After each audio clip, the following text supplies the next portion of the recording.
गोमांस खाई श्रीमंदिर जाइथिले ज्योति मल्होत्रा आउ बोलिथिले चारिबेड़ा करिथिले वीडियो उठाइथिले फोटो।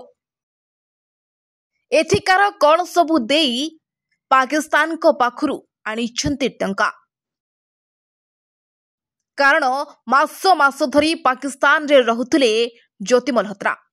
एकाठी बसिबा सोइबाकु नै मध्य चर्चा बेस घारिछि। गत वर्ष पुरी आसीथिबा बेले मार्केट छक निकटस्थ जगन्नाथ बल्लभ भक्त निवास रे रहिथिले ज्योति।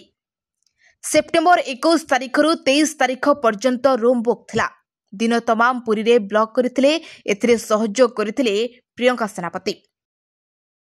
पर एही वीडियो को से सोशल मीडिया रे अपलोड करथिले। तेणु पुरी पुलिस भक्त निवास को जाई पचराउचरा करबा सह सीसीटीवी फुटेज जांच करी तथ्य संग्रह करथिबा सूचना मिलिछि। पाक गुप्तचर ज्योति मल्होत्रांक घटना समस्तंक नजर हेबे पुरी उपरे।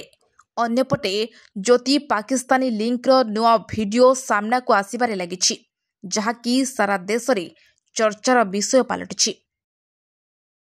एपटे ज्योति पाकिस्तानी को पुरी श्रीमंदिरर कौन सबु तथ्य देइछि ताकु नै चिंतारे पुरी पुलिस। श्रीमंदिर उपरे कड़ाकड़ी नजर रखिबा सह सुरक्षा व्यवस्था को मध्य बढ़ाई दिया जाइछि। Bureau report, SGTV Odia.